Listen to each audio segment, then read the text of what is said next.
How to Stick at God. And as a missionary, I travel a lot.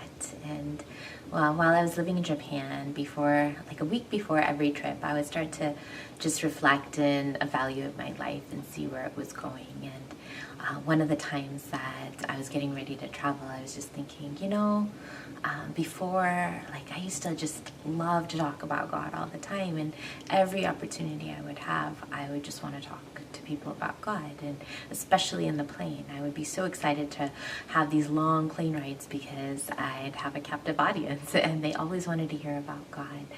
Like I remember one time I was traveling to India, and the person next to me didn't want to talk at all. He was an older Indian gentleman, and even when I asked him questions like, how many children do you have? He just wasn't very receptive. And so I gave up trying, and I just watched movies for 11 hours. And then when I got on the next flight, I just told God as I sat there, I was like, God, I don't want to sit next to an old guy. I want to sit next to a young guy. And I think I just said guy because I'd been sitting next to an older gentleman before. And as I'm watching people come in, I see a person in the opposite aisle, and I don't know why, but I was like, God, that one. And I knew, he wouldn't be the one sitting next to me because he was in the wrong aisle. And to my surprise, though, I saw him put some luggage up and then cross all the seats in the middle row and then come and sit down next to me. And I was like, oh my goodness, am I supposed to talk to him?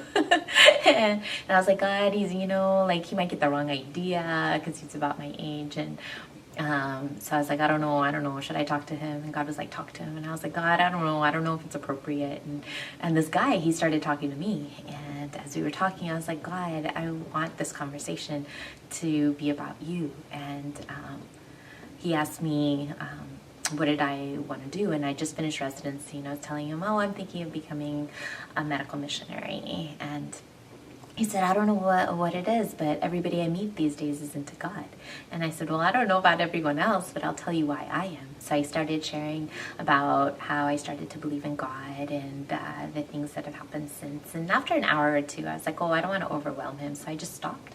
And then he asked me another question. And so then I talked for another hour or two, and that went on for the whole entire flight. And at the end, I just wanted to pray with him, and I wanted him to get zapped by God and just know that everything I was saying was real, and he'd start to believe in God. And so I asked him, can I pray for you? And I prayed for him, and it just felt like such a dry prayer, and I felt like it just sounds like words, and I don't think he's gonna feel the reality of God. And I was just so disappointed, and I was telling God as I was praying for him, I was like, God, now he's gonna think everything I said was a lie. And God just said, ask him if he wants the Holy Spirit. And I was like, God, he's a Hindu, he doesn't want the Holy Spirit. And God said, just ask him. And so I looked at him and I was like, you don't want the Holy Spirit, do you? And he said, of course, who doesn't? And I was like, really? And so we landed, and I got our luggage and then went to a corner, and we started to pray, and within 2 minutes he was speaking in tongues. Another flight, I was traveling, and I was sitting in the middle, and I ended up talking to both the people on my side about God. And then at the airport, I was just knocked out for a couple of hours, sprawled out on like 3 or 4 seats, sleeping until my next flight. And then when I got on the next flight, I was sitting near the window, and the whole plane started to get full, and it seemed like everybody was on board, but there was 2 seats next to me that were empty. And I just remember thinking, wow, God, like I'm not gonna get to talk to anybody this flight, but that's okay. Maybe you just want me to rest and I'll just watch movies.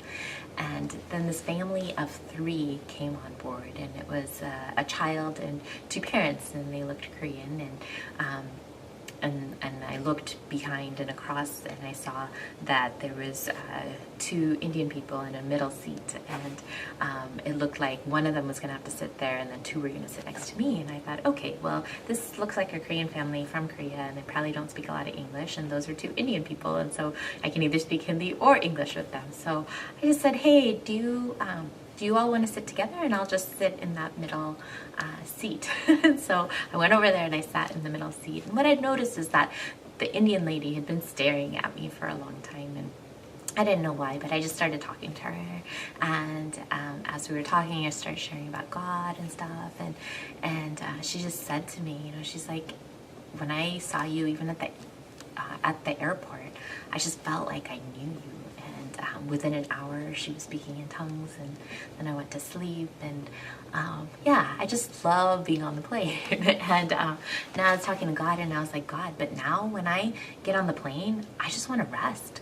Like in the beginning, it used to bother me that everybody spoke Japanese, so I couldn't speak to anyone. But now I actually look forward to just watching the movies. And I said, and that's okay. You know, it's okay to rest and relax and have fun. But I would like to go back to the way that I was, where I'm just talking about you because I love you. Like it's the overflow of my heart. And I don't want to talk about you because I'm a missionary. I want to talk about you because I can't help it. You know, it just comes out.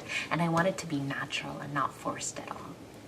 And so a week goes by, and then I'm at the airport, and I'm standing in line waiting to get my ticket, and there's this guy who comes behind me, and he asks the airlines people something, and I felt like they gave him the wrong answer, so I turned around, and I was like, no, I actually flew like 3 months ago, and da-da-da-da-da, and so then we just started talking, and within a couple of minutes, he'd asked me, what's the meaning of life?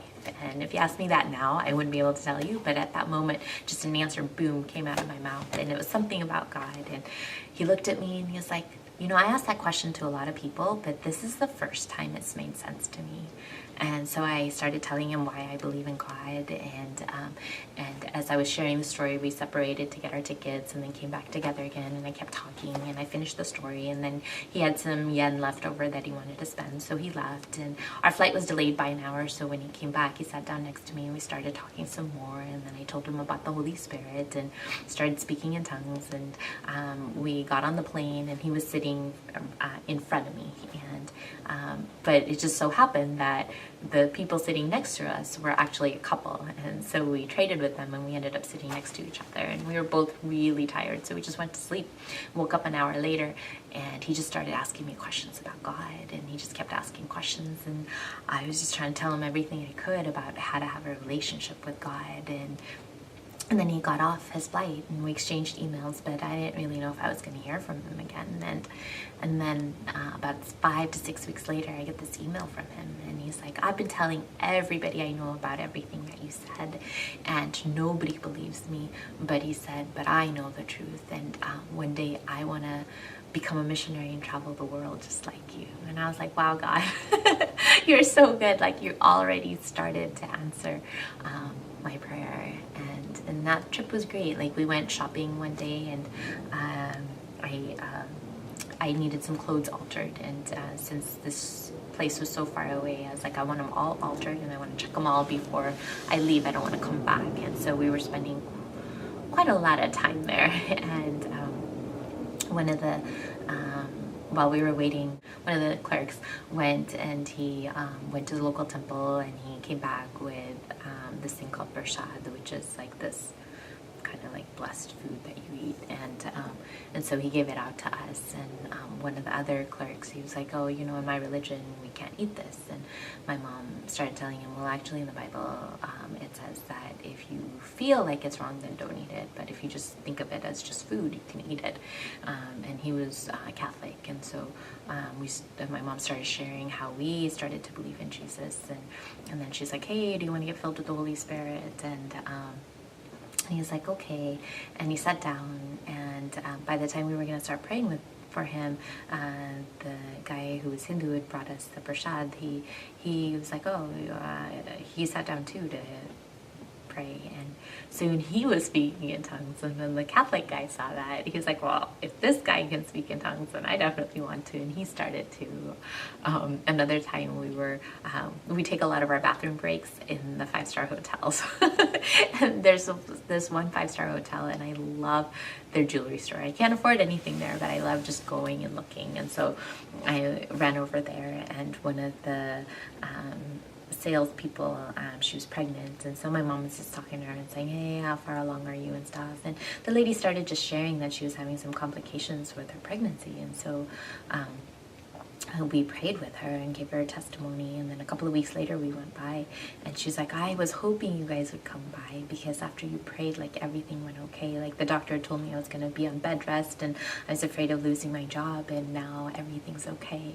And she was like, yeah, I've been telling everybody what happened and nobody believes me, but I know the truth. And so God is a good God. And you know, whatever is wrong in your life, you can just ask him to fix it. And as you trust him, you'll watch him just do that. You know, I was like, God, I don't talk about you, and it doesn't flow, and it's not natural anymore, and I want it to be. And in just a few weeks of just having fun, God just changed all of that. And I know what he did for me, he'll do for you too.